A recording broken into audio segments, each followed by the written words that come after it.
Taste the Daily. Chennai பசுமை வழி சாலையில் உள்ள இல்லத்தில் அதிமுக பொதுச் செயலாளர் எடப்பாடி கே பழனிசாமியுடன் தமிழக பாஜக தலைவர் நயினார் நாகேந்திரன் சந்திப்பு. மரியாதை நிமித்தமான சந்திப்பு என தமிழக பாஜக தலைவர் பேட்டி.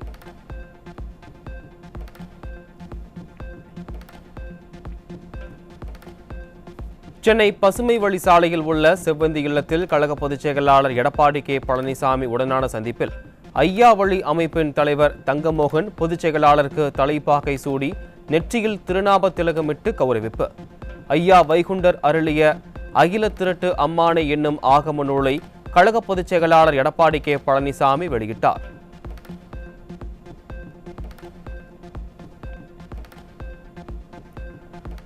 அதிமுக பொதுக்குழு தீர்மானங்களை பார்த்து அலறி துடிக்கும் திமுக அடிவருடிகளுக்கு அதிமுக முன்னாள் அமைச்சர் டி ஜெயக்குமார் கண்டனம். தமிழகத்தின் தலையாய கொத்தடிமைகளான திமுகவின் வாய்தா வக்கீல் ஆலந்தூர் பாரதியும் ஆதாயம் தேடி அமைச்சர் திருமயம் ரகுபதியும் காங்கிரஸ் கட்சியை சேர்ந்த செல்வ பருந்தகையும் திகழ்வதாக விமர்சனம்.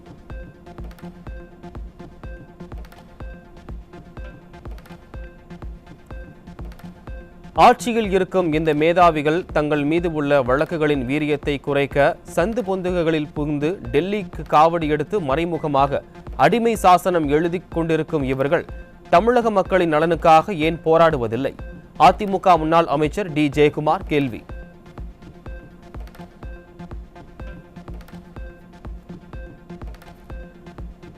தமிழ்நாட்டில் எஸ்ஐஆர் படிவத்தை சமர்ப்பிக்க மேலும் 3 நாட்கள் அவகாசம் வழங்கியது இந்திய தேர்தல் ஆணையம். எஸ்ஐஆர் படிவத்தை சமர்ப்பிக்க நேற்று கடைசி நாளாக இருந்த நிலையில் வரும் 14ஆம் தேதி வரை அவகாசம் நீட்டிப்பு.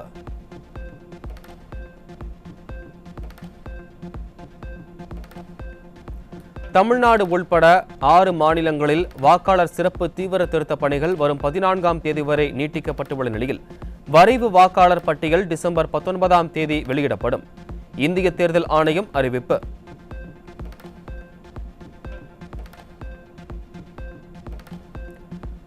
புதிய வாக்காளர்கள் படிவம் 6 மற்றும் உறுதிமொழி படிவத்தை நிரப்பி பிஎல்ஓவிடம் சமர்ப்பிக்கலாம். இசிஐ நெட் செயலி மூலமும் ஆன்லைனில் விண்ணப்பிக்கலாம் என தேர்தல் ஆணையம் அறிவிப்பு.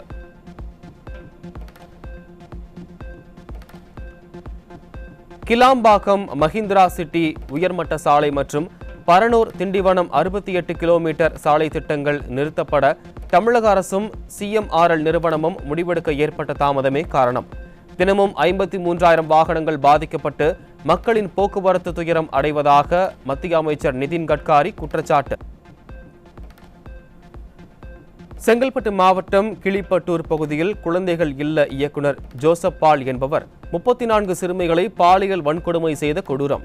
திமுக ஆட்சியில் காவல்துறை சமூக நலத்துறையின் முழு தோல்வியால் இல்லம் மூடப்பட்டு குழந்தைகள் தெருவோரம் தள்ளப்பட்ட நிலையில் சிறார் நீதி சட்டமும் கண்காணிப்பும் காகிதத்தில் மட்டுமே இருப்பது அம்பலம்.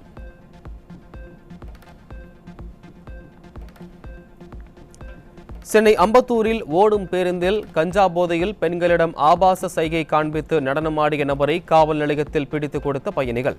திறனற்ற திமுக அரசு இளைஞர்களின் எதிர்காலத்தை பாதுகாக்குமா அல்லது போதைக்கு தாரை வார்க்குமா என மக்கள் கேள்வி.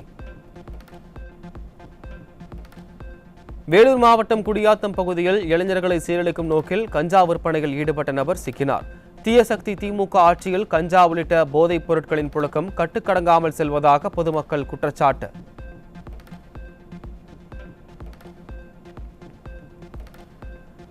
ராணிப்பேட்டை மாவட்டம் ஆற்காடு அருகே இளைஞர்களை சீரழிக்கும் நோக்கில் 5,20,000 மதிப்பிலான 520 கிலோ புகையிலை மற்றும் குட்கா பொருட்களை சட்டவிரோதமாக காரில் கடத்தி சென்ற 2 சிக்கினர்.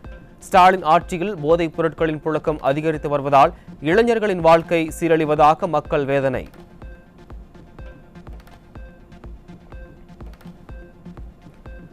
ராணிப்பேட்டை மாவட்டம் நெமிலி அருகே இளைஞர்களை சீரழிக்கும் நோக்கில் காரில் பெங்களூரில் இருந்து 326 கிலோ குட்கா பொருட்களை சட்டவிரோதமாக கடத்தியவர் சிக்கினார்.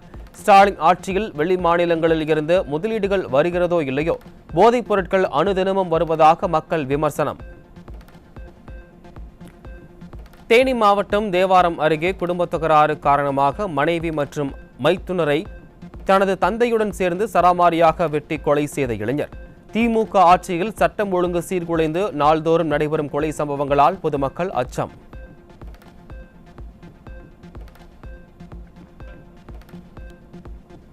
திருவண்ணாமலை மாவட்டம் சிறுவள்ளூர் கிராமத்தில் மனைவியை அடித்து கொலை செய்துவிட்டு மாடியில் இருந்து தவறி கீழே விழுந்து இறந்ததாக நாடகமாடிய கணவன் சிக்கினார். ஸ்டாலின் ஆட்சியில் கொலை சம்பவங்கள் நடக்காத நாளே இல்லை என பொதுமக்கள் வேதனை.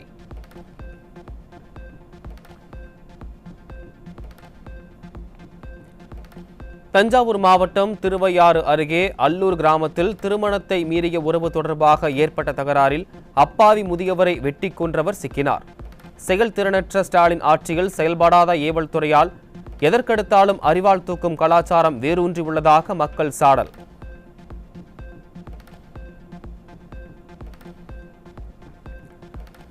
தூத்துக்குடி மாவட்டம் திருச்செந்தூரில் கூலி தொழிலாளி மீது நடந்த அரிவாள் வெட்டு தாக்குதல். மாநிலம் முழுவதும் நாள்தோறும் கஞ்சா மது போதையில் கத்திக்குத்து சம்பவங்கள் அதிகரித்து வருவதை வெளிக்காட்டும் அவலம். சட்டம் ஒழுங்கு சீர்குலையும் திமுக அரசு பொறுப்பேற்க வேண்டிய நேரம் வந்துவிட்டதாக பொதுமக்கள் கடும் விமர்சனம்.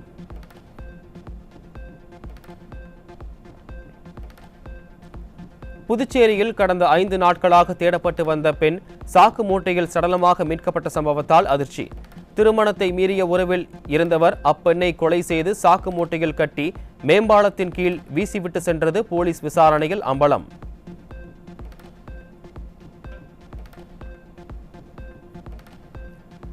கிருஷ்ணகிரி மாவட்டம் ஓசூர் அருகே சிறார் காதல் விவகாரம் தொடர்பான தகராறில் கொதிக்கும் எண்ணெயை 13 வயது சிறுவன் மீது ஊற்றிய இருவர் பிடிபட்டனர்.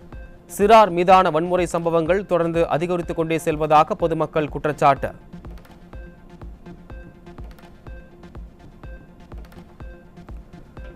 நாகை மாவட்டம் வேளாங்கண்ணியில் பெங்களூரைச் சேர்ந்த காதல் ஜோடி திருமணம் செய்த நிலையில் பெண் வீட்டினர் காதலன் மற்றும் அவரது குடும்பத்தினரை சராமாரியாக வெட்டி பெண்ணை தூக்கிச் சென்ற அதிர்ச்சி சம்பவம். பெற்றோரின் சம்மதம் இல்லாமல் மதம் மாற்றி திருமணம் செய்து கொண்டதால் மாநிலம் தாண்டி வந்து நடந்த கொலைவெறி தாக்குதல் ஏவல் துறையின் செயல்திறமையின்மையை வெளிப்படுத்துவதாக மக்கள் விமர்சனம்.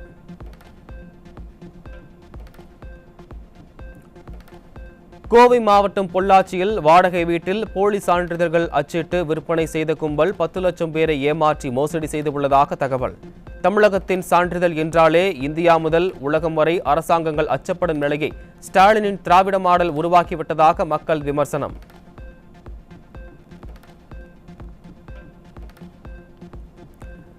சென்னை கொளத்தூர் தொகுதியில் நடைபெற்ற சட்டமன்ற தேர்தலில் மு.க. ஸ்டாலின் மோசடி செய்து வெற்றி பெற்றதாக அதிமுகவைச் சேர்ந்த சைதை துரைசாமி உச்சநீதிமன்றத்தில் மேல்முறையீடு. உயர்நீதிமன்ற தீர்ப்பை எதிர்த்து தொடரப்பட்ட மேல்முறையீட்டு வழக்கில் வருகின்ற 20ஆம் தேதி மதியம் 2 மணி முதல் மாலை வரையிலும் 21 மற்றும் 22ஆம் தேதிகளில் தொடர்ந்து விசாரிக்க உள்ளதாக அறிவிப்பு.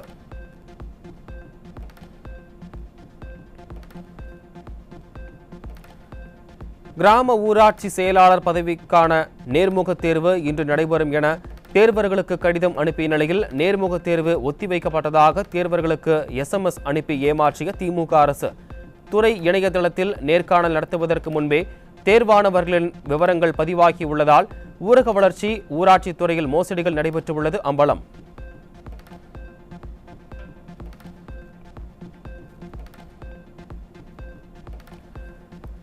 சென்னை அம்பத்தூர் தொழிற்பேட்டை பகுதியில் உள்ள தமிழ்நாடு அரசு தொழிற்பயிற்சி நிலையத்தில் தேங்கிய மழைநீரை வெளியேற்றும் பணியில் ITI மாணவர்களை ஈடுபடுத்திய அவலம். படிக்க வந்த மாணவர்களை மாநகராட்சி சம்பந்தமான வேலைகளை செய்ய வற்புறுத்துவதுதான் திராவிட மாடலா என பொதுமக்கள் கேள்வி.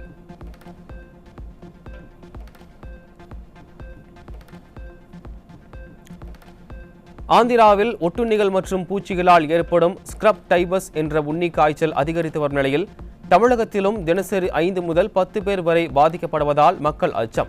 விடியாத திமுக ஆட்சியில் சுகாதாரத்துறை மக்கள் நலனில் அக்கறையின்றி செயல்படுவதாக பொதுமக்கள் குற்றச்சாட்டு.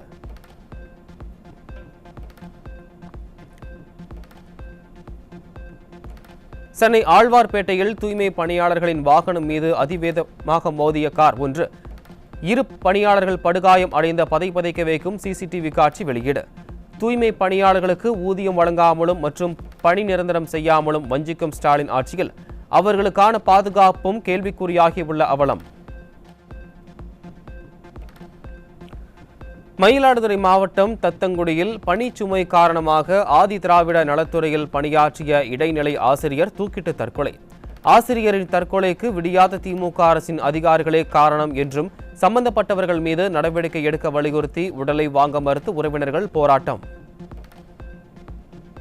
மூணு இடத்துல ஒரே ஆள் பணி செய்யறதுனால அவருடைய பணி சுமைக்காரனால மாற்றம் கேட்டார், மாற்றமும் செஞ்சு கொடுக்கல. இவருடைய சாவு அவர் வந்து தூக்கு மாட்டி தற்கொலை செஞ்சிட்டார் மன உளைச்சலால். இதுக்கு முழு காரணம் வந்து அரசு தான். இந்த அரசினுடைய நடவடிக்கையினால தான் அவர் வந்து மன உளைச்சலில் வந்து இன்றைக்கி வந்து அவர் வந்து சூசைட் பண்ணிக்கிட்டார், இறந்துட்டார். பழைய ஓய்வூதிய திட்டத்தை அமல்படுத்தாத திமுக அரசை கண்டித்து சென்னை எழிலக வளாகத்தில் சிபிஎஸ் ஒழிப்பு இயக்கத்தினர் கண்டன ஆர்ப்பாட்டம்.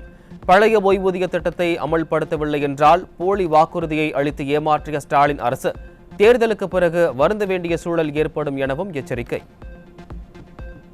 4.5 ஆண்டுகள் கடந்துவிட்டு இந்த ஆட்சி முடிவதற்கு 3 மாதங்களாக இருக்கிறது. ஆகவே எங்களுக்கு கிடைக்க பழைய பென்ஷன் திட்டம் இல்லை என்ற நினைப்பாடு இன்றைக்கு தமிழகத்தில் இருக்கக்கூடிய அரசு ஆசிரியர்கள் வேதனையோடு இருக்கிறோம். அடுத்த ஜனவரியிலிருந்து காலவரற்ற வேலை நிறுத்தத்தை செய்வதற்காக சிபிஎஸ் ஒழிப்பு இயக்கம் தயாராக இருக்கிறது. இது பிரதிபலிப்பு நிச்சயமாக தேர்தலில் வந்து நிச்சயமாக அரசு பின்னாடி உணரும். திமுக அரசு கரும்பு டன் ஒன்றுக்கு 4000 ரூபாய் வழங்குவோம் என்ற வாக்குறுதி நிறைவேற்றாததை கண்டித்து நாமக்கல் மோகனூர் கூட்டுறவு சர்க்கரை ஆலை முன் ஜனவரி 10ஆம் தேதி ஆர்ப்பாட்டம். உழவர் பெருந்தலைவர் நாராயணசாமி நாயுடுவின் தலைமையில் போராட்டம் நடைபெறும் என்று தமிழக விவசாயிகள் சங்க மாநில தலைவர் வேலுச்சாமி அறிவிப்பு.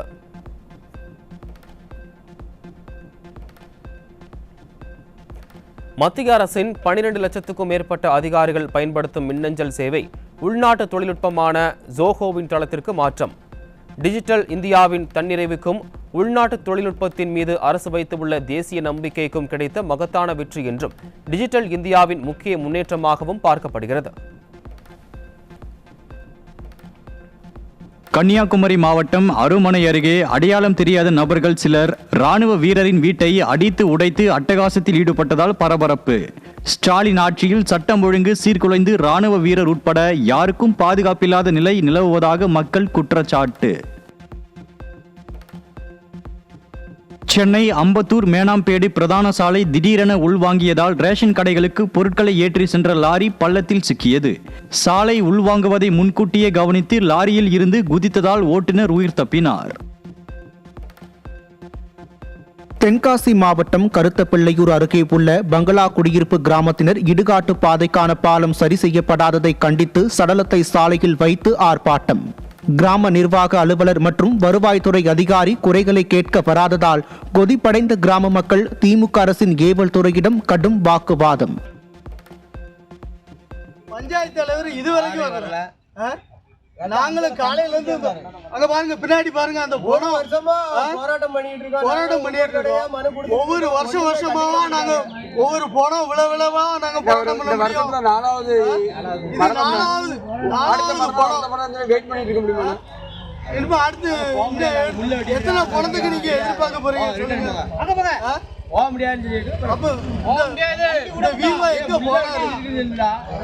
இருக்காரா? அதாவது கருத்தப்பிள்ளையூர் ஊர்ல இருக்காரா? வேளாம்பூர் பஞ்சாயத்துல விவோ இருக்காரா? ராமேஸ்வரம் அரசு மருத்துவமனை எதிரே கால்வாயில் அடைப்பு ஏற்பட்டதில் கழிவுநீர் வெளியேறி வணிக நிறுவனங்களுக்குள் புகுந்த அவலம். நிர்வாக திறனற்ற ஸ்டாலின் அரசின் நகராட்சி ஆணையரிடம் பலமுறை மனு அளித்தும் கால்வாய் அடைப்பை சரி செய்யவில்லை என வியாபாரிகள் குற்றச்சாட்டு. நாகை மாவட்டம் வேதாரண்யம் அருகே டிட்வா புயலால் பாதிக்கப்பட்ட விளைநிலங்களுக்கு ஏக்கர் ஒன்றுக்கு 35,000 ரூபாய் வழங்க வேண்டி விவசாயிகள் ஆர்ப்பாட்டம்.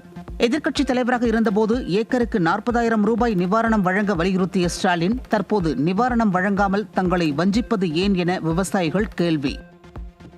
திருச்சி, தஞ்சாவூர் இந்த மாவட்டங்கள் புறக்கணிக்கப்படுகின்றன, வஞ்சிக்கப்படுகின்றன. விவசாயிகள் ஏகப்பட்ட மன வருத்தத்தில் இருக்கிறார்கள். கடந்த காலத்திலே அந்த மாதிரி நிவாரணம் அதிகமா தந்திருக்கிறாங்க. இப்போ தற்போதைய முதலமைச்சர் எதிர்கட்சியாக இருக்கிற போது 40,000 தரணும் அப்படின்னு சொன்னாங்க. விவசாயிகளுக்கு 40,000 தரணும்னு சொன்னாங்க. அதே நிலை அவங்க எண்ணி பார்க்க வேண்டும். இப்ப நாங்க கேட்கறோம்னா அனாவசியமா கேட்கல, அனாவசியமா நான் யாரையும் நாங்க பிச்சை கேட்கவில்லை. சென்னை கண்ணகி நகர் குடியிருப்பு பகுதியில் மின்கசிவு காரணமாக திடீரென மின்மாற்றியில் தீப்பற்றி எரிந்ததால் பரபரப்பு. விடியாத ஆட்சியில் மின்வாரியத்துறையினர் மின்மாற்றியை முறையாக பராமரிக்காததே தீ விபத்திற்கு காரணம் என பொதுமக்கள் குற்றச்சாட்டு. உலகில் 3 பேருக்கு அரிய வகை ரத்தம் இருப்பதை கண்டறிந்துள்ளதாக தாய்லாந்து விஞ்ஞானிகள் அறிவிப்பு. BA என குறிப்பிடப்படும் இந்த அரிய வகை இரத்தமுடைய நபர்களுக்கு மாற்று இரத்தத்தை செலுத்த முடியாது என்றும் விஞ்ஞானிகள் தகவல். தஞ்சாவூரில் பயணிகளை ஏற்றுவது தொடர்பாக ஏற்பட்ட தகராறில் தனியார் பேருந்தை அரசு பேருந்து பணியாளர்கள் சிறைப்பிடித்ததால் கடும் போக்குவரத்து நெரிசல். ஸ்டாலின் மாடல் திமுக அரசின் மாநகராட்சி அதிகாரிகள் தனியார் பேருந்துகளுக்கு ஆதரவாக செயல்படுவதால் அரசு பேருந்து சேவைகள் பாதிக்கப்படுவதாக பயணிகள் விமர்சனம்.